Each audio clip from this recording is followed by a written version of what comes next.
하나님 말씀, 자, 마가복음 11장 1절부터 11절까지. 한국의 슈바이처를 누구라고 생각합니까? 저는 이려 박사입니다.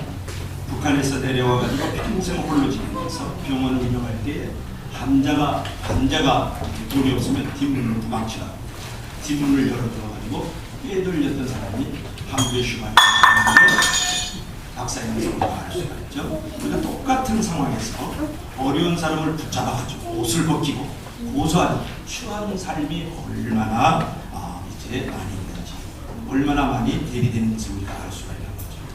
길이 없어서 신음하는 사람에게 길을 열어주고, 문이 없어서 절망하는 사람에게 문을 열어주십시오.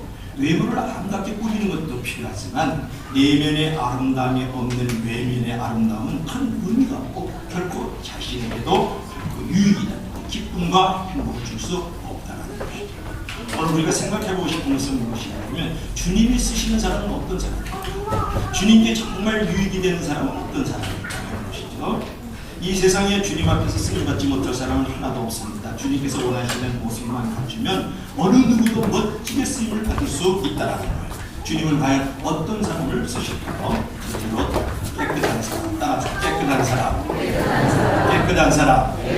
자, 오늘 본문 2절에 보면 아직 아무도 타보지 않은 나귀 새끼, 아무도 타보지 않은 나귀 새끼가 의미하는 바가 이제 무엇일까요? 그런 것인데요. 주님께서 어미 나귀보다도 새끼 나귀를 끌고 오라고 하시는 것은 주님께서 순수하고 깨끗한 사람을 쓰신다는 메시지가 여기에 함축되어 있는 것을 우리가 볼 수 있습니다.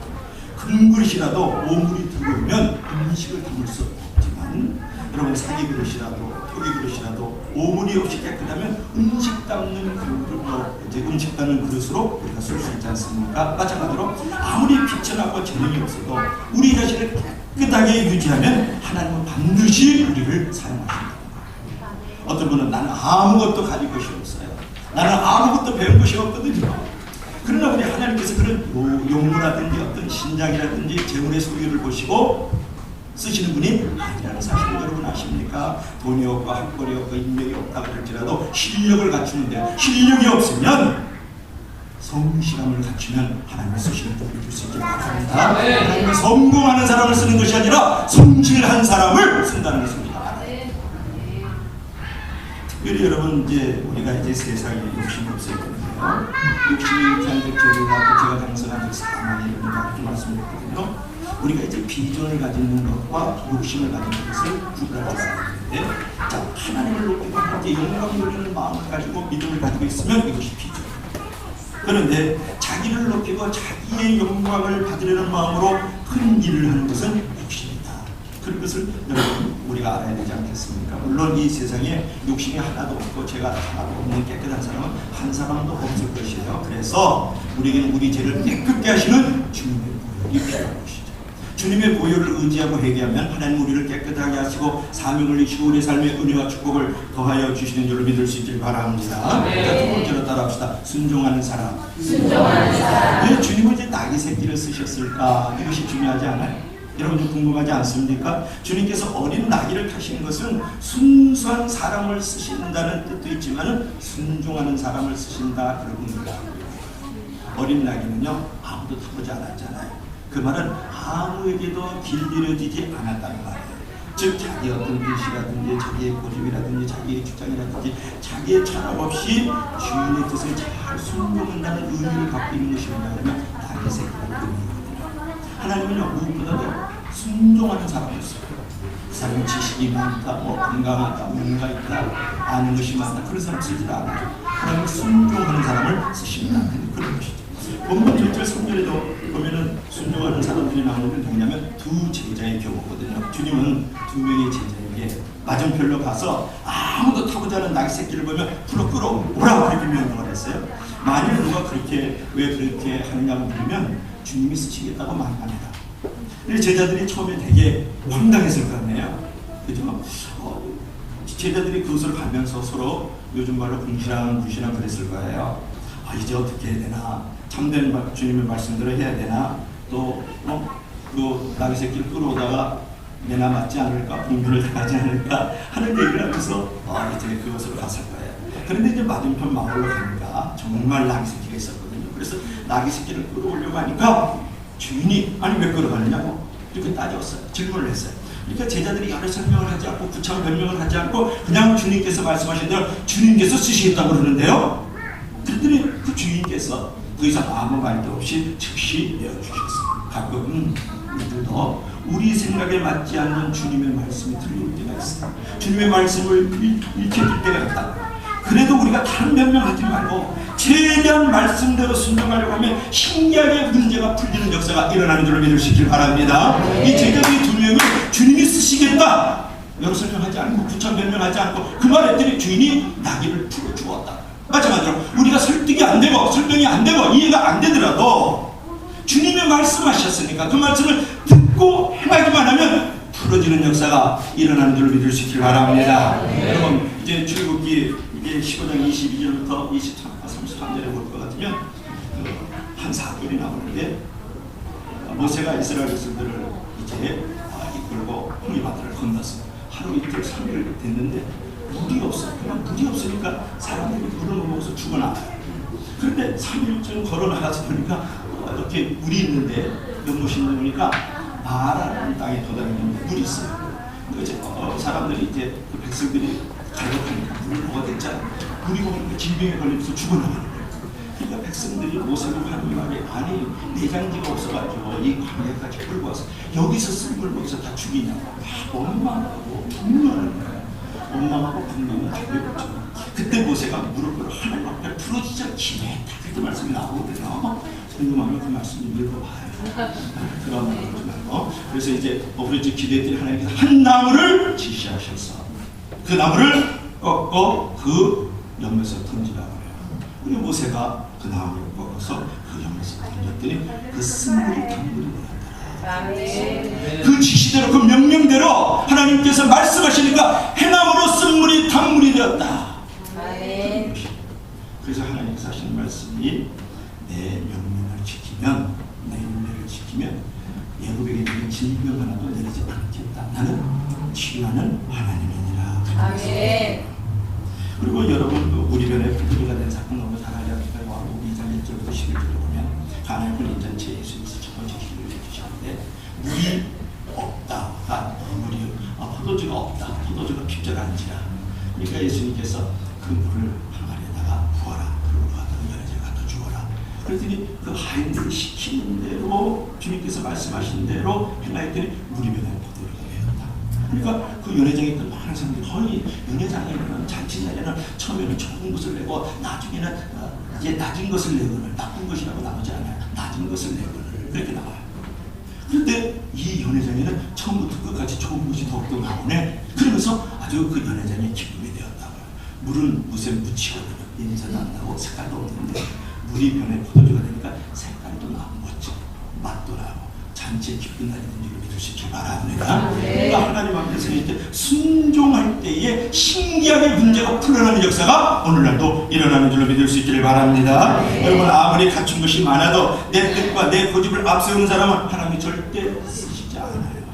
그러나 갖춘 것이 적어도 순종하는 사람은 하나님 앞에 반드시 쓰임받는 역사가 일어나는 줄로 믿을 수 있기를 바랍니다. 자, 세 번째로 따라서 희생하는 사람이 되라. 하나님 쓰시는 사람은 이제 희생하는 사람이에요. 오늘 본문에서 나귀 주인은 주가 쓰시겠다라고 제자가 말을 하니까 한마디 아무 말도 구차하게 변명하지 않고 두 제자들이 나귀를 가져가도록 허락을 했다. 그런 말이에요. 그러니까 당시 나귀는 어린 나귀라도 아주 돈을 많이 주어야 살 수 있는 것이거든요. 그러면 나귀 주인이 어떻게 자기의 비싼 나귀를 내어줄 수 있었을까? 이것이 중요하잖아요. 내가 가진 것은 내가 아니고 내 것이 아니고 주님의 것이라는 청지기 의식이 있는 거예요. 근데 여러분 내 것도 내 거고 너 것도 내 거고 주님 것도 내 것이고 여러분들의 사고는 대충 그렇잖아요. 여러분의 사상 철학, 여러분들의 어떤 인생의 어떤 가치관들이 대충 그렇잖아요.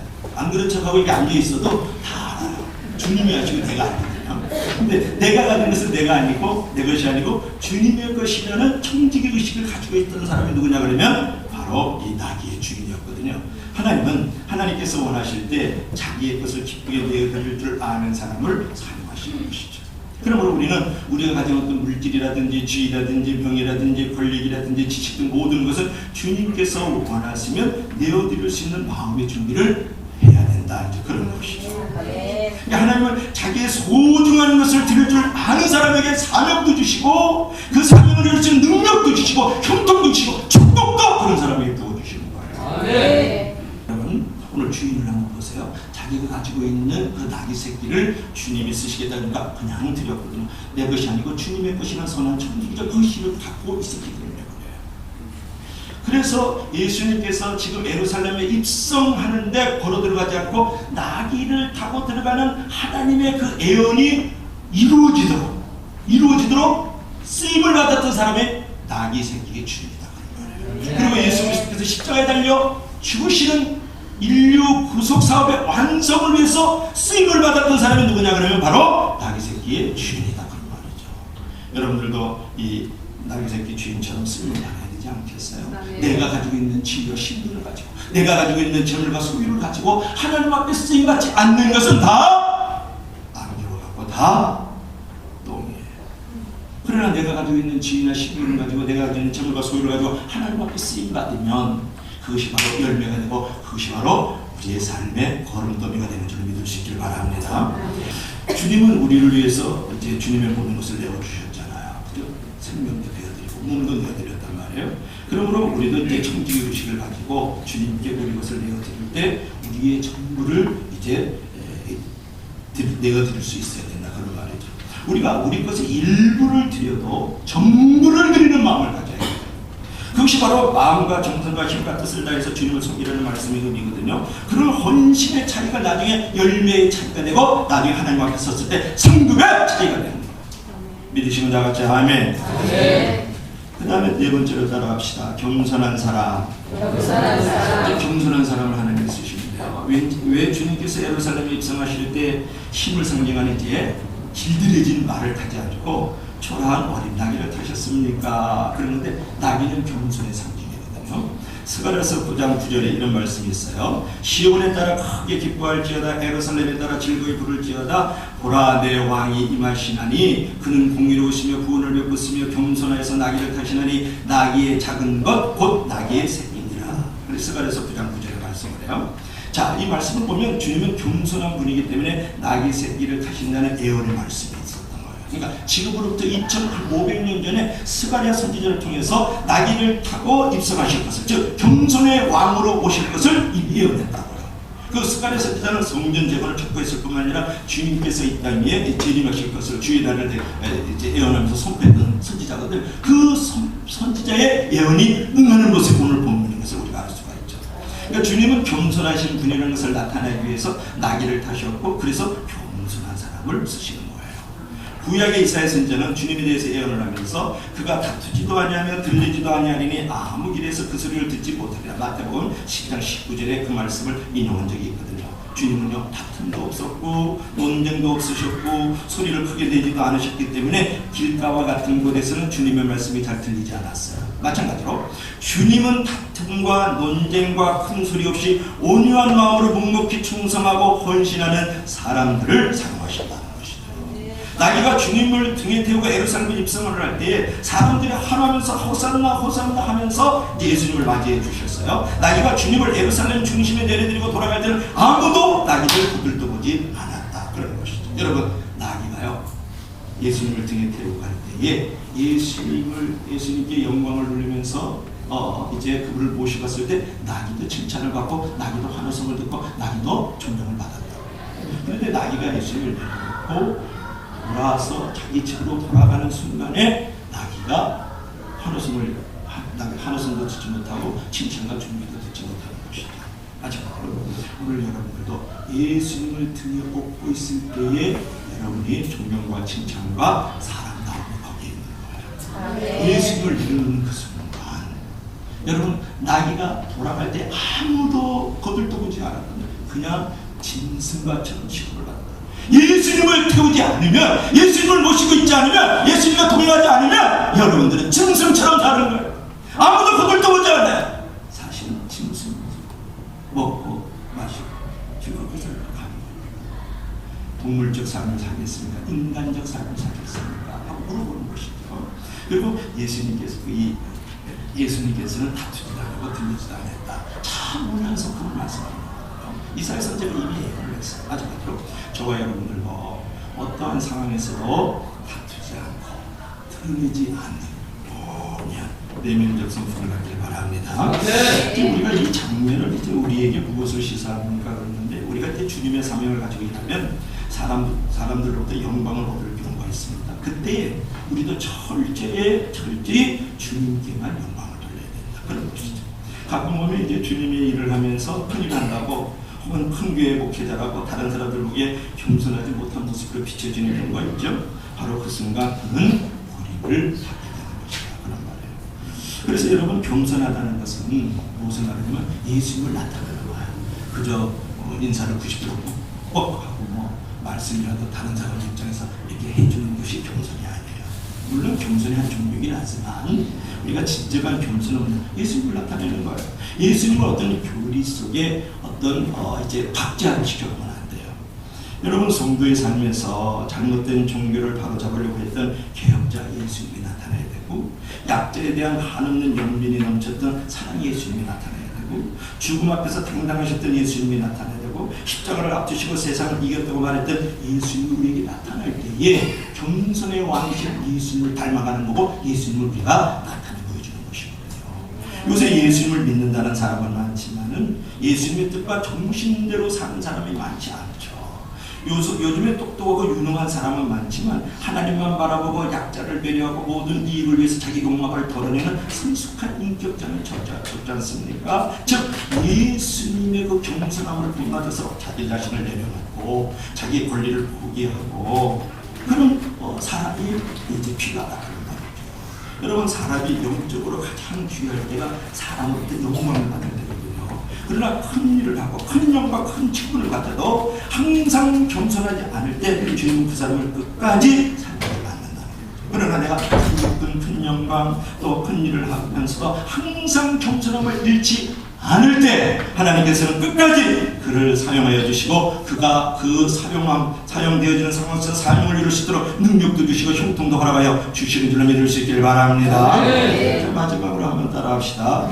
돈은 받는 사람을 쓰신다. 자, 이제 주님이 이제 어린 나귀를 타고 예루살렘에 입성할 때에 많은 군중들이 호산나 다 했지 않습니까? 그래서 환호를 했어요. 그래서 겉옷을 나귀 등에 넣어 주서 예수님을 태우기도 하고 겉옷을 길가에 뿌리기도 하고 또 종려나무라든지 버드나무 같은 것들을 이제 불려서 그를 왕으로 이제 대접하면서 그렇게 환영해 부르고 호산나라는 말은 우리를 구원하소서 우리가 구하옵나니 우리를 구원하소서 이제 그런 말이에요.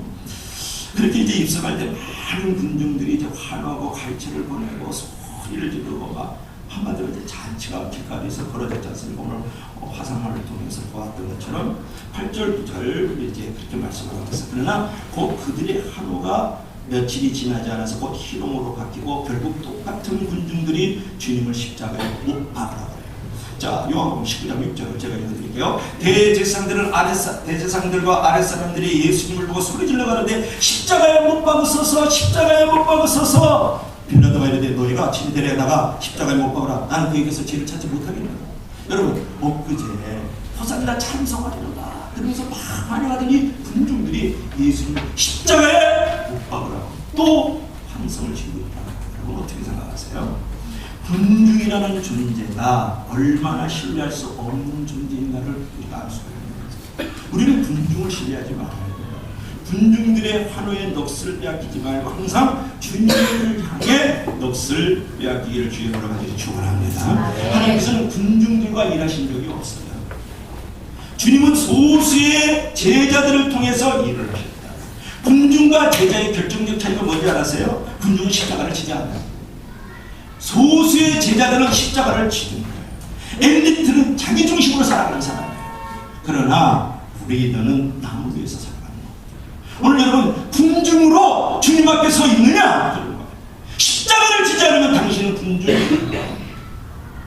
돈과 재물을 주님 앞에 드리고 내 시간과 몸과 믿음을 주님 앞에 드리지 않는다면 당신은 군중입니다.